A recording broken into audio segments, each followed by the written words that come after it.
Alright, we're going to take a look at your butterfly. What we're going to look here is we're going to look at two different angles. We're going to look at above the angles on the side and look at underwater on the side in three different time frames. This is just the regular speed. One thing I see there is you're breathing just a little bit late. We want to start that breath right as your hands start to pull down.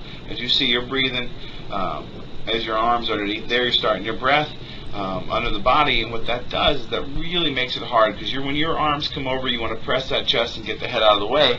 And as you see, as we slow this down, as you take your breath here, your head is still up as your arms are coming over. You just want to breathe a little bit earlier and be able to get your head down just a little bit faster.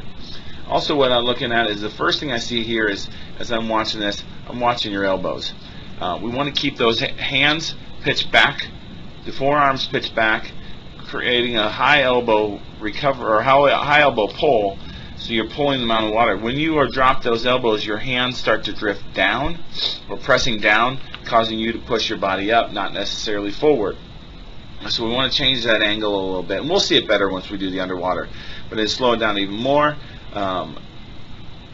You see, if you watch the elbow right here, it goes down, so your hands are flat and pressing back. We want to keep a higher elbow, more of leaning forward on our butterfly.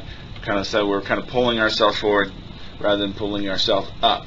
And I look at your kick here, really good first kick, and then a real small second kick. I want to see a boom pow kick where it's a boom on the first kick, and then kind of a nice follow up with another strong kick. You're only getting one. Remember, we want our butterfly to be downhill, so any power that we drive with our legs wants to shoot us forward. Any power we create with our arms want to move us forward. We don't want to try to move our body up and down.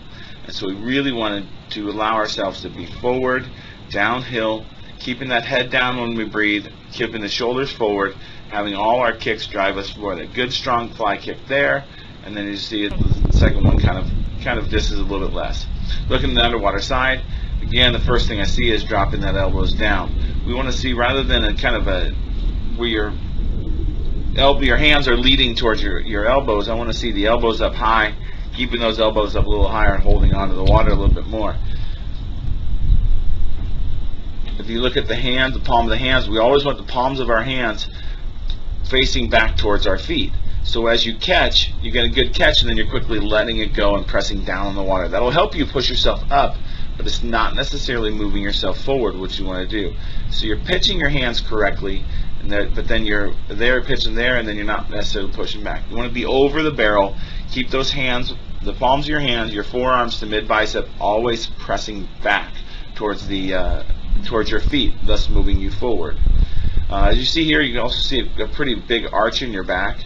You want to tilt those shoulders forward so there's less of an arch in your back, more of a downhill press. So you're pressing well now, but then here, as you press down with the hands, you see an arch in your back. You want to keep that forward, driving yourself down.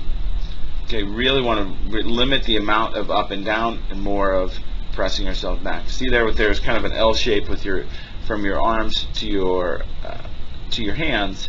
We want to keep that more of a U shape, keeping it up rather than dropping our elbows and press it back.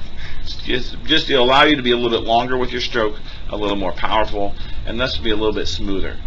Okay, as we look at your kick, there's that big first kick, and then we kind of fade off. You see there's not much of a kick. Give big first kick, and then we want to see another strong one, and where that's just not as powerful as that first one. You want to boom and almost force that second kick to be a little bit stronger. Butterfly looks pretty good. Clean up a few things, make it that much better. It was a pleasure working with you. Hope to see you soon.